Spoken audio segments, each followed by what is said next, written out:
Welcome to Birds Play Sports, where we weekly cover Ravens and Orioles news. We're your hosts, TJ and Jared. And in this video, I almost said this game.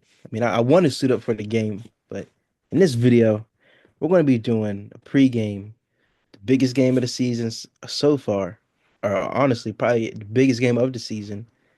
Ravens versus Steelers. This game, hopefully if we win, keep us alive for clinching the AFC, North. And and And it'll we be the clinch a playoff berth. and we catch a playoff berth. And if we can end up doing it, it'll be our second year in a row winning the AFC North. So No, not if we win tomorrow. But now we win. no, if we'll only clinch the playoffs if we win. But Oh, we need the Steelers to lose another game, I think. oh, okay, We'd okay. have to win out. Hopefully But that can there is happen. there is a scenario where if we lose to the Texans, like if we win tomorrow and we lose to the Texans, we could still win the division, even if they beat the Chiefs. They'd have to lose to the Bengals and we have to beat the Browns because we'd have the better division record, I think. That's kind of So, doable. I can see that happening. But obviously, it's at that point of the season where there's a lot of playoff potentials and playoff berths at stake, and we just need to make sure we win out on our end. Let's just help ourselves enough doing that. Just keep winning.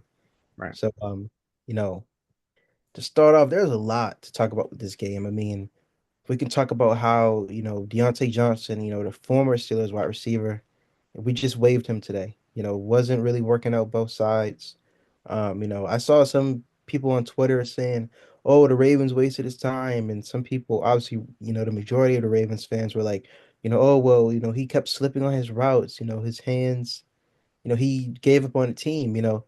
Both arguments apply, both arguments are valid, but just very disappointing. He's the type of, receiver that you want to have do well on your team. And, he had two great opportunities to do well against his former team. And, he just couldn't work out for the Ravens. But, our offense tomorrow is very decimated, especially at the receiver. We don't have Aguilar, probably won't have Bateman. So it's just Zay Flowers, Tez Walker, Tylen Wallace, and Malik Cunningham, at Lamar's disposal.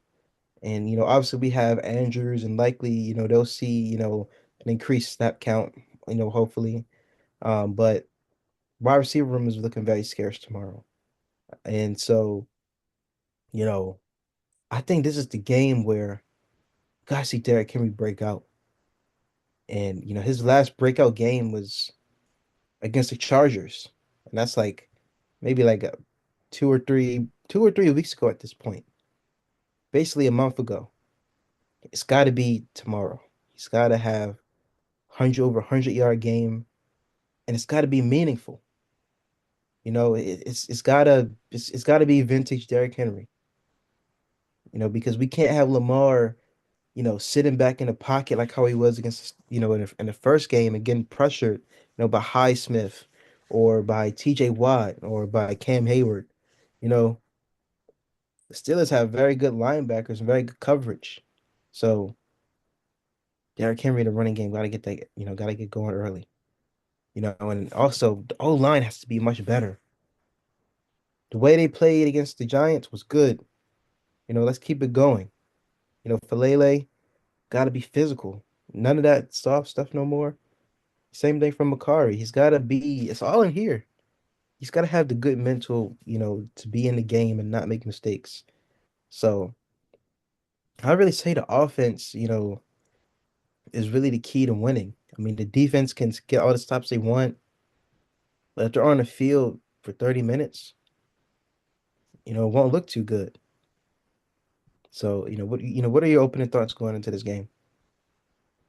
Well, first of all, should have put up the stat before, but there's one thing that the Ravens cannot do again, and it's this. It is you cannot have 12 penalties, three turnovers, and two missed field goals. 12 penalties, three turnovers, two missed field goals. And we only lost by two. Very much uncharacteristic of the Ravens, but not at the same time versus these tough teams, versus these physical teams, versus these punch you in the mouth teams. Because the Ravens, they quiver. They quiver in fear when stuff doesn't go their way, and they when they get punched in the mouth. Like I said, and I don't want this game to flip on its head because oh, Derrick Henry fumble or Lamar fumble. The way we responded versus the Giants, respond versus versus the Steelers. Had a stroke there. If if that's presented again, so to me, the Ravens got to stop playing this soft brand of football. This, you know, I I don't know, like they got to stop playing that. They got to play tough. They got to play like they want to win, and they want even if it's winning ugly, it doesn't matter. You have to win. The Eagles came in here in December 1st. They didn't look flashy. They didn't do anything spectacular. They played the game, how the game script was going, how the game flow was going. It didn't matter because guess what? They won. Yeah. They didn't have AJ Brown catching 30-yard bombs every other play. They played a tough brand of football. Their defense went out there and balled, and their offense went out there and did enough. And sometimes that's all it takes. Because this game right here will determine if the Ravens have made any changes and if the Ravens have progressed any way forward to even thinking about winning the Super Bowl. Because tomorrow, if they come out and lay another egg, I'm sorry, this team's not winning the Super Bowl. I don't care how battle tested they are versus the other teams. I don't want to hear it. Not good enough. Not good enough. You lose this game, it shows you haven't learned anything, in my opinion. Especially if you lose it the same. One. Yeah. Yeah, and so on top of that, we just got to make sure that, we continue to play this Ravens brand of football, especially on defense, like how we've been playing the past couple of weeks, and we've been very outspoken about that. And I think that really propelled us to. And, even guys like Kyle Hamilton, I think Marlo mentioned in the interview, he's really been a key piece of that. He's willing to kind of take on new defensive assignments and sort of really, put himself out there out of his comfort zone. That's been very key in, allowing the defense to be better. And we need to see a lot more of that. And I think that they'll continue that because we didn't even let them get a touchdown in the last game. And still lost. Still lost. And I'm gonna be for real.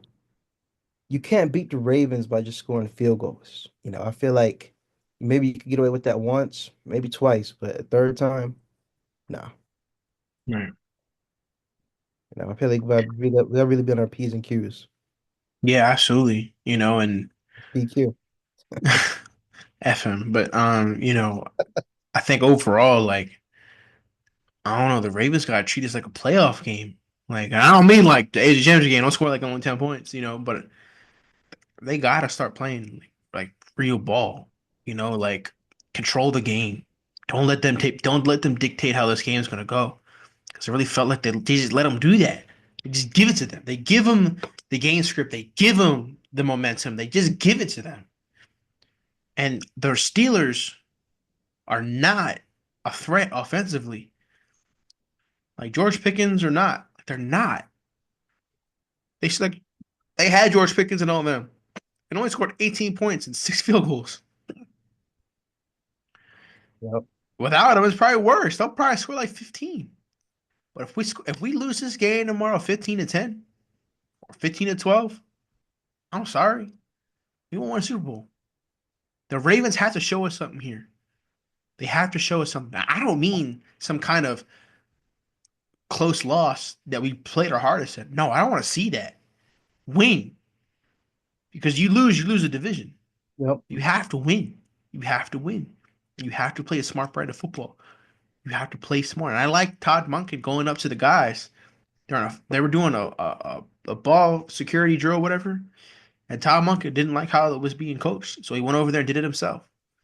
So I hope he brought that intensity all week. I mean, there's a different intensity in this game. They have to they don't seem like they understand that. They don't seem They're like they're friends. huh? Seem like they're friends. Yeah, and not even just that, but like when they play the Chiefs, when they play the Steelers, when they play whoever, a tough defensive team, they don't seem to understand how intense this game is going to be. Mm. Mentally, physically, whatever. Like they have to understand that. And maybe they do understand it, but they're not executing that they understand it very well. Like you have to just put your foot down, being like, I dictate this game. I say we're going to win. I think we're going to put our foot forward and progress ourselves into the lead throughout most of this game, or control this game throughout the whole game. We cannot let the Steelers control this game because that's what Tomlin and them want. Because as soon as they control the game, how are we going to get it back? Because we don't play smart football when the other team has the momentum. We don't. We get desperate, Yep. play foolish, turn the ball over, Yep. whatever it is. We start getting desperate. And even if you go down 7-0 or 3-0 or 6-0, whatever, don't panic. It's still in reach. Just you still have the opportunity to take control. They may have taken the first, hits, but right now it could be score, stop, score. Whatever it is, you can take control. Just don't let it get out of hand. That's all it is. Yep. That's all it is. So, you got anything else to say before we share these stats? Let's just go to the stats. All right. All right. Can you see my screen? Yep. All right. So, we're probably not going to do all the turnover margin stuff. Like, we're probably going to stop at the passing statistics here and stuff. Um, just so we don't have to read that much. But anyway, the Steelers' offense, they average 24 points per game, which is 11th in the league. They average 325.6 yards per game, which is 18th in the league. They average .378 yards per play, which is 12th in the league. They average 5.1 points per play, which is 20th in the league. Their third down conversion rate is 38.95%, which is 13th in the league. The fourth down conversion rate is at 50%, which is 23rd in the league. Their red zone scoring percentage touchdowns is 45.83%, which is almost last in the league at 31st. And their touchdowns per game is at 2.3, which is 7th in the league. The rushing statistics are 51.12%, which is third in the league. Their rush yards per attempt is 3.9, which is 30th in the league. Their rushes per game is at 32.5, which is second in the league. They average 126.6 rush yards per game, which is 10th in the league. And their average of zero point 0.9 rushing touchdowns per game, which is 16th in the league. Their pass play percentage is at 48.88%, which is 30th in the league. Their completion percentage is 65.08%, which is 14th in the league. Their yards per pass is at 7.6, which is 11th in the league.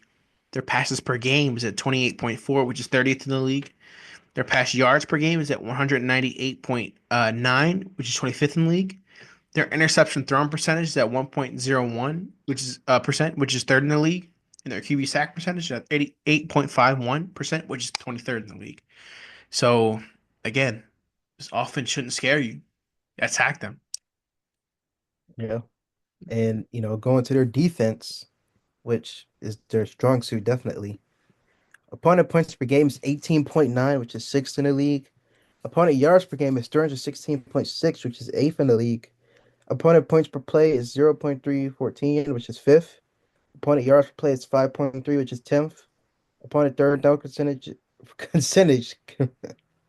third down conversion percentage. I don't know what I was thinking.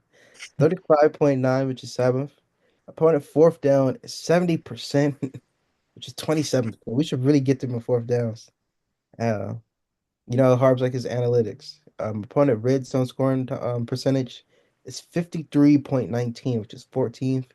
Opponent touchdowns per game is 2.1, which is sixth. Going on to the rushing statistics, opponent rush play percentage is 39.50, which is sixth in the league. Opponent yards per rush is 4 yards, which is fifth. Opponent rushes per game is 23.8, which is fifth. Opponent rush yards per game is 94.4, which is fourth.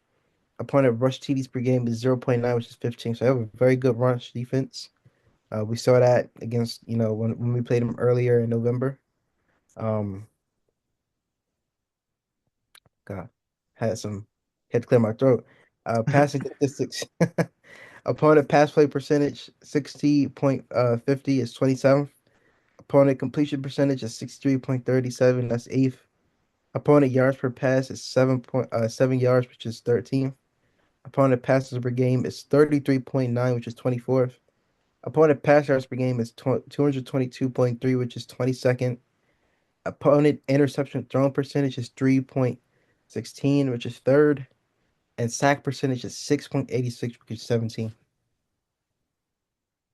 So, damn, their defense isn't as good as it maybe looks. Especially their passing defense. I heard their short passing defense isn't as great.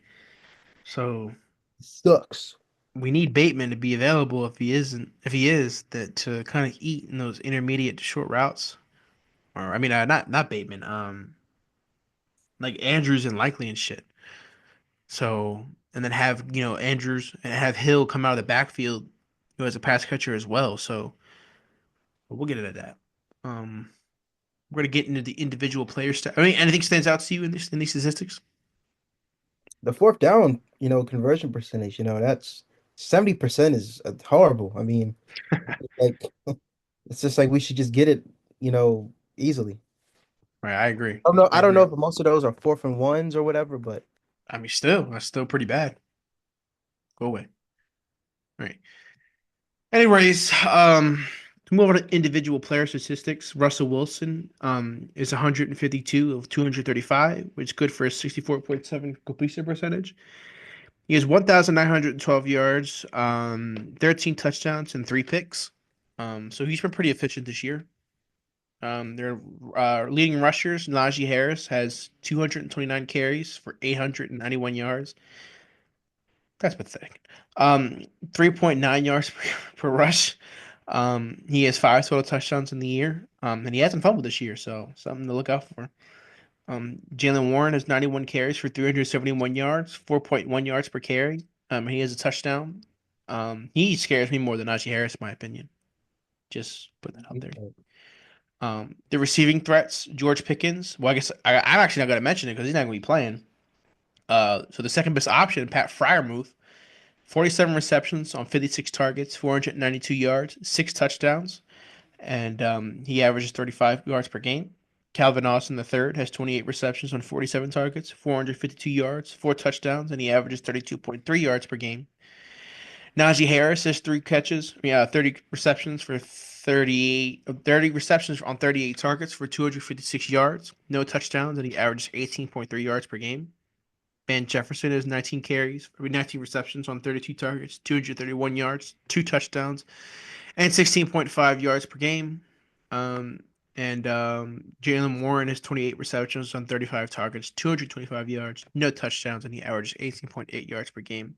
So not many threats of pass catchers. I mean, honestly, if this defense allows 20 or more points to this offense, it's kind of pathetic, honestly. Just being honest with you. So that's something to look out for. You can get in the defense now. all right. PQ, former Raven, has Traitor. 109 trainer has 109 total tackles, 53 solo, 56 assisted. He has five tackles for loss, five passes defended. Deshaun Elliott, also a former Raven, has 96 total tackles, 64 solo, 32 assisted. He has four tackles for loss, six passes defended, and one interception. Minka Fitzpatrick has 80 total tackles, 52 solo, 28 assisted, one tackle for loss, two passes defended. Joey Porter Jr. has 61 total tackles, 44 solo, 17 assisted. He has two tackles for loss, six passes defended, and also an interception. I'm pretty sure Deshaun Elliott isn't playing. Oh yeah, he's not playing. Peyton Wilson, 60 also has 61 total tackles, 36 solo, 25 assisted. He has two tackles for loss, two oh, sorry about that. Two Getting a passes little defended. sleepy. I got it from you, and one interception.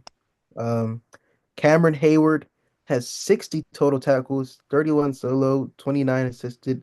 He has eight sacks, 10 tackles for loss, eight passes defended. Wow, another Pro Bowl year for him. TJ Watt, 54 total tackles, 38 solo, 16 assisted. He has 11 and a half sacks and 18 tackles for loss, three passes defended. Beanie Bishop Jr., he's actually pretty good. He's sneaky good. Has 44 total tackles, 29 solo, 15 assisted. He has a half sack. He has two tackles for loss, six six passes defended, and three interceptions. Elandon Roberts, has 39 total tackles, 20 solo, 19 assisted. He has one sack. He has four tackles for loss. That's it for him. Larry Ogunjobi used to play for the Browns. Has 37 total tackles, 14 solo, 23 assisted, one and a half sacks, five tackles for loss. And I was talking about Alex Highsmith, Dante Jackson. He has 34 total tackles, 24 solo, 10 assisted, two tackles for loss, eight passes defended, five interceptions. Jeez. Oh, I didn't even notice he has five picks. And they cause a lot of turnovers. Oh, that's gotta be like ties in most of the season. Um, and Alex Highsmith, he has 30 total tackles while he's only played in eight games. 19 solo, 11 assisted. He has five sacks, six, eight tackles for loss, one pass defended, and that's about it. I will say the Steelers has some great linebackers, like Yeah. Peyton Wilson, Nick Herbig. They're pretty good. His name's funny, Nick Herbig. Yeah. All right, is that Is he the it? one that stripped the ball away from Justice Hill? I think so, something like that. Anyways, like I said, Elliott is out for this game. So is George Pickens and Justin Fields. Um, Larry Fields? Ogunjobi and Dante Jackson are both questionable, and TJ Watt is good to go. So, um, I don't mind. You can get into your predictions before I get into mine. Let you go first. Call him Justin Fields. Did I really? I actually didn't hear myself. All Fields. uh, so my prediction. right, hold on. Give your prediction. Give your breakout player and your bold prediction. So just go in that order. Prediction. Breakout player bold prediction. Okay. So my prediction is I feel like we do win this game. I feel like we win 24-12. I feel like for the longest time it's 17-12. Kind of like the Eagles game vibes, but then Derrick Henry he breaks off. We break off a long, long drive. I'm talking like 14 plays, 73 yards, 5 minutes. Derrick Henry just punches it in for, a 2 yard touchdown or something. Makes it 24-12. Ravens defense seals the deal. Breakout player, man, this is gonna be bold. Tez Walker. I feel like Tez Walker steps up to the occasion again. He gets four receptions for 105 yards. Um, I'll give him a touchdown. I'll give him a touchdown. And I feel like he breaks out. Um, a bold prediction. I feel like that is also a pretty bold prediction, but I feel like on defense, is a decent Isaac playing? You don't know. I probably. Kyle Hamilton gets, I don't know. Kyle Hamilton gets two interceptions. I like that. Bold prediction. All right. All right. Well, my prediction for the game all week. I said this. I was going to say the Ravens were going to lose, but I don't know. I actually think they're going to win, and I think it's going to be Ravens 21, Steelers 13. That's my final score. And I don't know. I just feel like it's going to be a sloppy game, but it's going to be hard. Not heartfelt, but deserving win. Mhm. It's going to be one of those wins where you're just slugging it out. Yards are hard to come by. Just continue, slug this game out. So I think the breakout player for me is going to be Mark Andrews. He's never scored a touchdown in the Steelers in his career. I think he gets two today or tomorrow. Um, he's finally going to have to eat. And my bold prediction is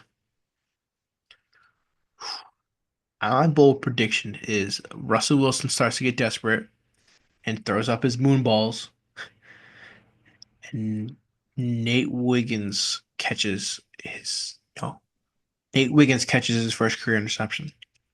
I like that. Like, yeah, He's gonna launch it up like Calvin Austin or a Mike Williams or something, and I think he's gonna strap him up. I like that. So that's my bold prediction. That's my breakup player, and that's my prediction overall. So Ravens win. You said what? 24 to 12. 24-12. I say 21-13. So not that far off. But yeah, hopefully we put some dirt in Russell's eye. Get that from Spider-Man 3. That's a TJ and Jared lore classic. Oh, block low on TJ Watt. Okay. Listen out there, Dean Pease and uh Dean Pease. forgot his name. Dean Pease is on defense. Oh, A you know block what? low on Just forget I TJ said Watt. that. Just forget I said that. Anybody in the offense, Todd Monken, I'd say I need Ricard's big ass going at freaking TJ Smith's legs. TJ TJ Smith? Watt's is TJ Yeah. Watt's legs. Getting a little tired here. Yeah. So, listen Ravens offense, Ricard, Falele. Well, not for that. He ain't gonna do shit, but play physical. No, I mean that though. Play physical. Play hard. Play like you want it. Like, play like you want it. Honestly, Mhm. it's like they don't want it. Play like you want it. Yep. This is a rivalry. Treat it like it. And a big game too. Right. So we can't lose 6 games. That's just gonna look ugly. Yeah, 9-6. But anyway, that's all we got for you guys in this video. Make sure to like, comment, subscribe. Comment down below who do you think your breakout player is going to be? What is your score prediction? And how do you think the game is going to go? What do you think the Ravens should do? Comment all that down below. Also, check out our social medias, our Instagram, TikTok, Twitter. Show some love to the Instagram, show some love to the graphics that Jared makes on there. And also subscribe to our second channel, Casual Cinema. We're going to be having something up there soon. And Bird Spray Sports, and we're out. We are out.